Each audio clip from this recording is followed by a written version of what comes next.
নমস্কার বন্ধুরা, আমি সঙ্গীতাস রেসিপি ভিডিওতে সবাইকে স্বাগত। আমার আজকের রেসিপি হলো মসুর ডাল আর 3টে ডিম দিয়ে দারুণ টেস্টি একটা রেসিপিটা কীভাবে আমি তৈরি করেছি সেটাই শেয়ার করবো আপনাদের সঙ্গে। তাহলে চলুন দেখে নেওয়া যাক আমার আজকের রেসিপিটা বানানোর জন্য প্রথমে দেখুন আমি এখানে 100 গ্রাম মসুর ডাল নিয়েছি। এবার মসুর ডালটাকে আমি ভালো করে জল দিয়ে ধুয়ে নিব। 3-4 বার জল বদলে আমি ভালো করে ধুয়ে নিয়েছি। এখন ডালটাকে আমি ডেকে রেখে দেবো 1 ঘন্টার জন্য, যাতে করে ডালটা নরম হয়ে যায়। ফিরে এসছি 1 ঘন্টা পরে, দেখুন ডালটা কিন্তু নরম হয়ে গেছে। এখন ডালের জলটা আমি ফেলে দেব। এখন ডালের মধ্যে আমি দিয়ে দিয়েছি ডিম। আমি এখানে 3টা ডিম নিয়েছি, আপনারা চাইলে ডিম কম বা বেশি করে নিতে পারেন। দেখুন 3টা ডিম আমি দিয়ে দিয়েছি ডালের মধ্যে। এখন আমি ডাল আর ডিমটাকে খুব ভালো করে মিশিয়ে নেব। দেখুন খুব ভালো করে আমি মিশিয়ে নিয়েছি হাত দিয়ে। এখন আমি জারের মধ্যে দিয়ে দিয়েছি। জারের মধ্যে দিয়ে দিয়েছি ডালটাকে, সঙ্গে দিয়ে দিয়েছি অল্প একটু আদার টুকরো, পরিমাণ মতো লবণ, অল্প একটু হলুদের গুঁড়ো আর একটু লঙ্কার গুঁড়ো। এবার ঢাকনা বন্ধ করে মিহি করে পেস্ট করে নেব। দেখুন মিহি করে পেস্ট করে নিয়েছি। এবার একটা প্লেট নিয়েছি, প্লেটের মধ্যে অল্প একটু সাদা তেল লাগিয়ে দেব। প্লেটের মধ্যে আমি সাদা তেল লাগিয়ে নিয়েছি। এখন আমি প্লেটের মধ্যে মসুর ডালের পেস্টটা দিয়ে দেব। মসুর ডালের পেস্টটা দিয়ে দিয়েছি। খুব ভালো করে আমি সেট করে নেব ডালটাকে। দেখুন সেট করে নিয়েছি। এখন আমি কড়ার মধ্যে দিয়ে দিয়েছি অল্প একটু জল আর একটা বাটি বসিয়ে এইভাবে আমি ভাপিয়ে নেব ডালের পেস্টটাকে। এবার আমি কড়াইয়ের মধ্যে দিয়ে দেব মসুর ডালের পেস্টের প্লেটটা দিয়ে আমি ঢাকনা দিয়ে ডেকে 10 মিনিটের মতো ভাপিয়ে নেব। ভাপিয়ে নিয়েছি দেখুন। এখন আমি দেখে নেব একটা ছুরি দিয়ে হয়েছে কি না। দেখুন ছুরিটা কিন্তু একদম ক্লিয়ার এসেছে, তার মানে হয়ে গেছে ভাপানো। এখন আমি কিছুটা ঠান্ডা করে নেব। অল্প একটু ঠান্ডা করে নিয়েছি। এখন আমি ছুরির সাহায্যে টুকরো টুকরো করে কেটে নেব।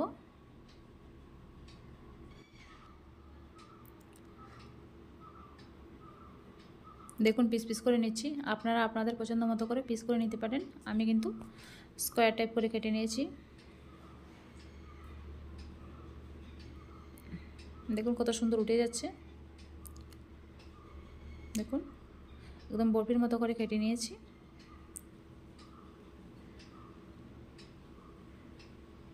খেতে কিন্তু দারুণ হয়েছিল বন্ধুরা। এইভাবে অবশ্যই কিন্তু রেসিপিটা একদিন বানিয়ে দেখতে পারেন। আর আমার আজকের রেসিপি কেমন হয়েছে জানাবেন বন্ধুরা। ভালো লাগলে প্লিজ সাবস্ক্রাইব করে পাশে থাকার অনুরোধ রইল সবাইকে। এখন আমি বরফিগুলোকে একটু ভেজে নেব। তার জন্য দিয়ে দিয়েছি কড়ার মধ্যে সাদা তেল। তেলটাকে একটু গরম করে নিয়েছি। এবার আমি টুকরোগুলোকে একটু ভালো করে ভেজে নেব। বেশি একটা ভাজতে হবে না, একটু মোটামুটি ভেজে নিলে হবে। আর আপনারা যদি না চান না ভাজলেও কিন্তু হবে, না ভাজলেও কিন্তু খেতে দারুণ হয় বন্ধুরা। আর ভাজতে গেলে অল্প একটু ভাজলে কিন্তু হবে, বেশি ভাজলে কিন্তু শক্ত হয়ে যাবে। তার জন্য অল্প একটু ভেজে নেব আমি।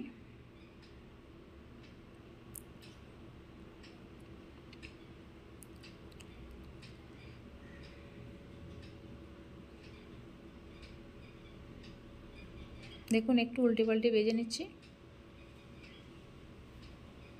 বাস ভাজা হয়ে গেছে। এখন আমি নামিয়ে নেব, আর বেশি ভাজতে হবে না।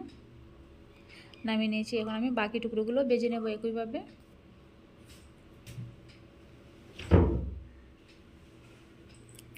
দেখুন ভেজে নিয়েছি। এখন আমি একই তেলের মধ্যে দিয়ে দেব গোটা গরম মশলা অল্প একটু। গোটা গরম মশলাটা একটু ভেজে নিয়েছি। এবার দিয়ে দেব 2-3টে শুকনো তেজপাতা। দিয়ে দেবো অল্প একটু গোটা জিরেটাকে ভেজে নিয়েছি। এবার দিয়ে দেবো কুচিয়ে রাখা পেঁয়াজ। একটা মিডিয়াম সাইজের পেঁয়াজ কুচি করে নিয়েছি, দিয়ে দিয়েছি। পেঁয়াজটাকে একটু লাল লাল করে ভেজে নেব।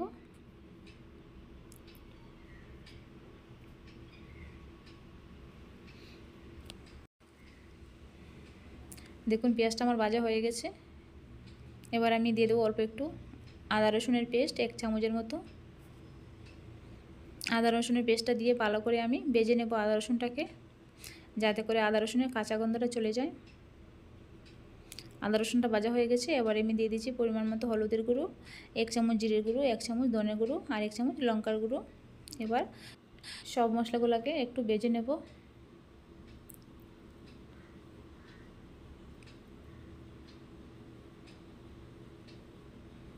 গ্যাসের আঁচটা কিন্তু একদম লো ফ্লেমে রাখতে হবে, না হলে কিন্তু মশলাটা পুড়ে যাবে। মশলাটা আমার ভাজা হয়ে গেছে দেখুন। এবার আমি দিয়ে দেবো একটা মিডিয়াম সাইজের টমেটো পেস্ট। টমেটো পেস্টটা দিয়ে আবারও আমি মশলার সঙ্গে খুব ভালো করে কষিয়ে নেব।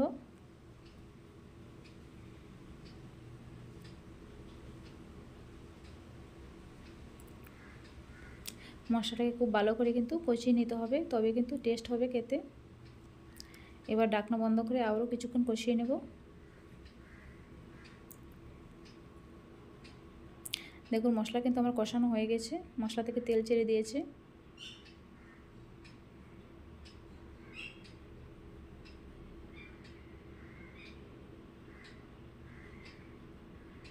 এবার আমি দিয়ে দেবো এর মধ্যে স্বাদ মতো লবণ, আবার একটু কষিয়ে নেব।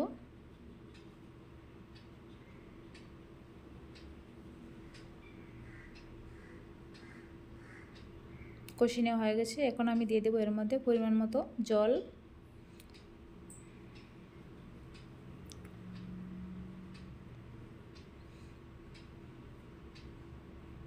জল দিয়ে দিয়েছি পরিমাণ মতো।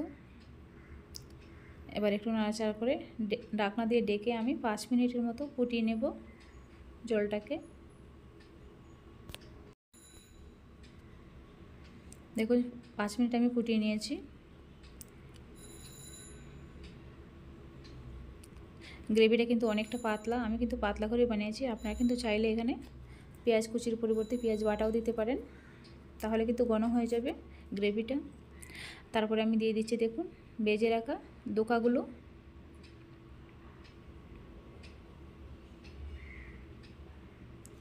এখন আমি ঢাকনা দিয়ে আবারও 3-4 মিনিটের মতো ফুটিয়ে নেব।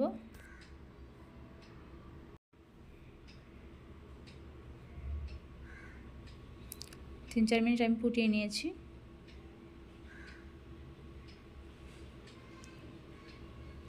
গোটা গরম মশলাগুলো আমি তুলে ফেলে দিচ্ছি দেখুন।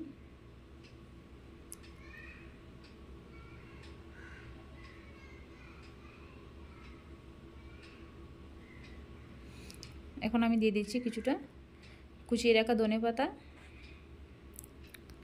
ধনেপাতা কুচি দিয়ে আবার একটু জাল করে নেব।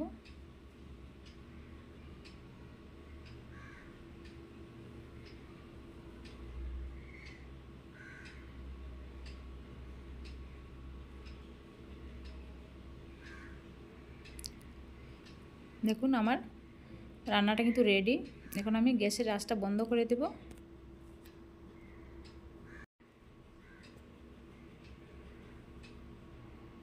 দেখুন গ্যাসের আঁচটা আমি বন্ধ করে দিয়েছি। এখন আপনাদের আমি পরিবেশন করে দেখাচ্ছি কেমন হয়েছে।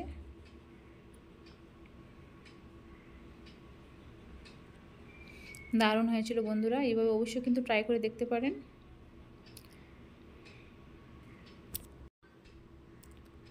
তাহলে আজকের মতো বিদায় নিচ্ছি। ভালো থাকবেন, সুস্থ থাকবেন, ধন্যবাদ।